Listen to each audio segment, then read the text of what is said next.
Dobrý den, vítám vás na webináři Nejlepší hotely pro rodinnou dovolenou na Egejské riviéře, která se nachází v Turecku. Možná právě teď vybíráte hotel a ztrácíte se v záplavě možností. Všechny hotely vypadají skvěle, ale realita bývá často jiná. Nebo už se vám někdy stalo, že hotel neodpovídal vašim představám? A právě proto jsem tady, abych vám ušetřila hodiny hledání a hlavně zklamání. V tomhle webináři vám ukážu konkrétní hotely na Egejské riviéře, které jsem osobně navštívila.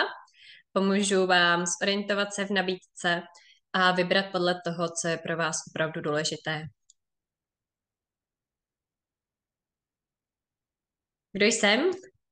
Mé jméno je Kamila Nikolová a společně s mojí mamkou Janou vedeme cestovní agenturu, kterou najdete na rodinnézájezdy.cz nebo abazájezdy.cz. Máme také pobočku cestovní kanceláře Fisher a Exim Tours v Lomnici nad Popelkou. Specializujeme se hlavně na dovolené pro rodiny s dětmi. Já sama jsem několik let učila na prvním stupni, chtěla jsem propojit práci s dětma s mojí vášní, kterou je cestování. A tak vznikly rodinné zájezdy CZ. Přidala jsem se tak k mamce, která působí v cestovním ruchu už přes 20 let. Navštěvujeme hotely, testujeme je a sbíráme osobní zkušenosti, které pak předáváme dál, abyste při výběru nemuseli jen hádat podle fotek.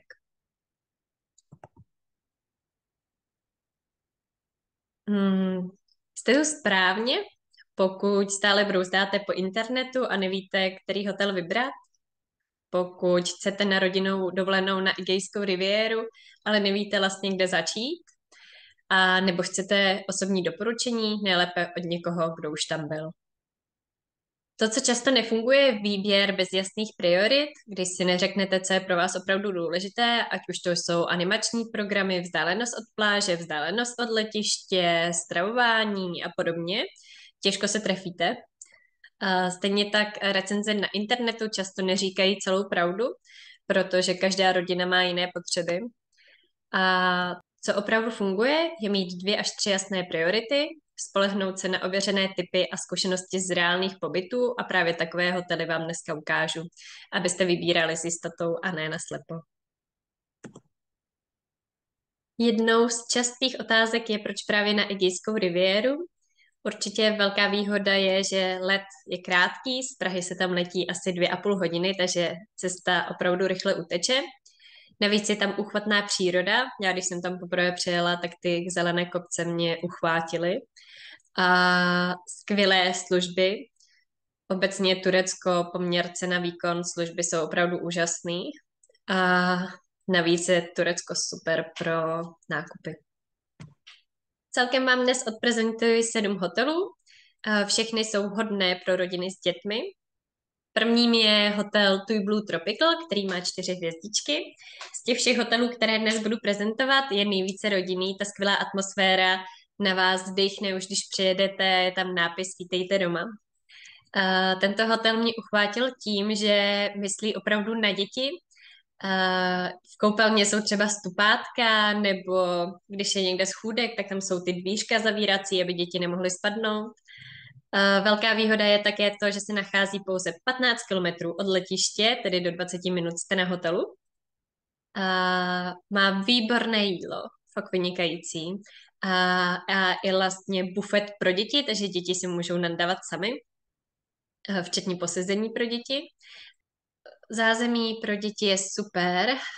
Kromě bufetu má dětská hřiště, skluzavky, tobogány, bazény pro miminka, dětský klub. V období letních prázdnin zde probíhá animace v češtině u vybraných cestovních kanceláří pro děti od 4 do 12 let. Hotel se nachází přímo u pláže, je potřeba počítat s tím, že je živý a že areál je roztáhlý. Takže pokud bych to měla shrnout, tento hotel bych doporučila všem, kteří chtějí být blízko letišti, animační program v češtině, rodinný hotel, výborné jídlo.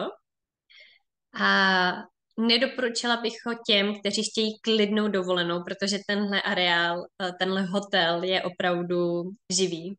A jestli si myslíte, že tam bude klid, tak nebude. Dalším hotelem je klub Letonia, který je 5hvězdičkový, je to můj favorit, zamilovala jsem se do něho hned, když jsme přijeli a to jsem ještě netušila, že má tobogány ústící do moře. Tento hotel má v rámci all inclusive paddleboardy a šlapadla zdarma. A hotel je obklopen nádhernou přírodou, areál je opět velmi rozsáhlý, jezdí tam tedy SWOS a díky lodnímu taxi se dostanete do městečka Fethiye. I tento hotel má vynikající jídlo. Nejlepší dezert, který jsem za celou studijní cestu jedla, byl právě v tomto hotelu. Nachází se přímo u pláže s tím, že se střídá vstup buď z pláže, a nebo po schůdkách. Tady mé shrnutí. Hotel bych doporučovala všem, kteří chtějí být obklopení přírodou ve větším areálu, chtějí zábavu, tedy tobogán ústící do moře, šlapadla, paddleboardy, jsou tam samozřejmě i dětská hřiště a skvělé jídlo. Jedinou vlastně nevýhodu, kterou v tomhle hotelu vidím, je, že pokoje, které má cestovní kancelář nasmlouvané, nemají balkón, což není úplně praktické, když potřebujete sušit oblečení. A nedoporučovala bych ho těm, kteří nemají rádi velké areály, protože opravdu je to opět velký, rozsáhlý areál. A dalším hotelem je Jiva Beach Resort, který je také 5hvězdičkový, je to velice příjemný hotel. Má v zahradě přírodní jezírko s želvami a je tam opět skvělé zázemí pro děti, tobogány, dokonce i lezecká stěna. Leží přímo u pláže a tento hotel nemá ten areál až tak rozsáhlý, je o něco kompaktnější než ty předchozí dva hotely. Ale pro mě to třeba není tak příjemný, protože mám pocit, že ty lehátka jsou jako blíž k sobě, než když jste v tom velkém areálu, kde se to tak jako rozprostře.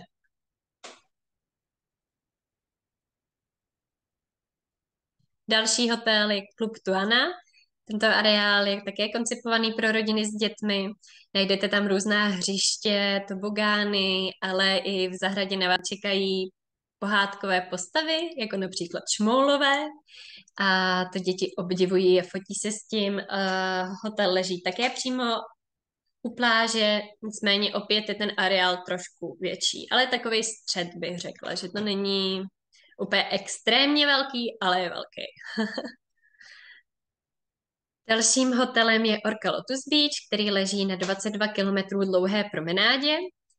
Má super lokalitu, protože je umístěný tak, že se můžete projít buď do Ičmeleru nebo Marmarisu. Tento hotel nabízí v období letních prázdnin animační program v češtině u vybraných cestovních kanceláří a zároveň přímý transfer do hotelu. To znamená, že z letiště nejedete do jiných hotelů, ale jedete nejprve přímo do tohoto hotelu. Neznamená to, že s váma v autobuse nemůžou být klienti z jiných hotelů, ale do těch dalších hotelů pojedou až následně.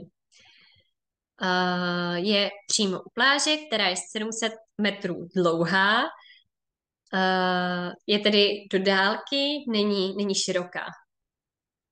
Z tohohle hotelu jsou krásné výhledy a na rozdíl od těch předchozích hotelů není tak rozsáhlý. Ten areál je menší.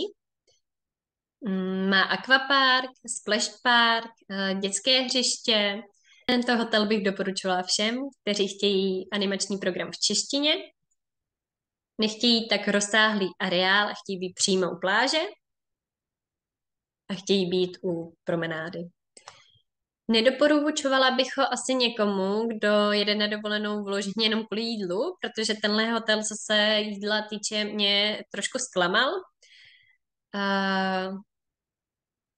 Nemůžu říct, že bych si tam nevybrala, nebo že bych se nenajedla, ale mé očekávání byly větší. Dalším hotelem je Prime Beach, který je také 5hvězdičkový. Hotel se také nachází u 22 km dlouhé promenády, ale tento hotel je velice živý. Určitě bych je doporučila někomu, kdo chce hodně živý hotel. A co bych tady úplně vyzdvihla, je jídlo, které v tomto hotelu bylo rozhodně nejlepší ze všech hotelů, které jsme navštívili. Také má lahodnou kávu, má v areálu hotelu přímo kavárnu, kde dělají i výborné laté. Na pláži je rozdělená část pro rodiny s dětmi a pouze pro dospělé.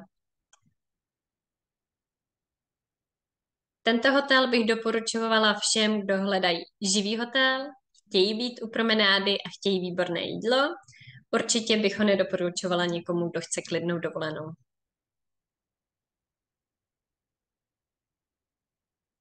Tak a posledním hotelem je Mirage World, který je 4hvězdičkový.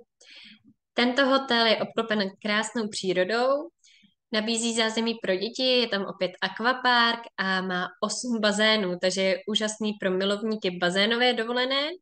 A je trošku dál od pláže, musíte jít asi 5 minut. Nicméně ta pláž je taková jako nudlička, nebo ty lehátka jsou v takové nudli. Ta pláž je dlouhá, ale jsou tam vlastně lehátka dalších hotelů. A na mě to je třeba jako moc na sobě ty lehátka a pokud bych si vybírala dovolenou, kde bych věděla, že jich celou chci strávit na pláži, tak bych si tento hotel nezvolila.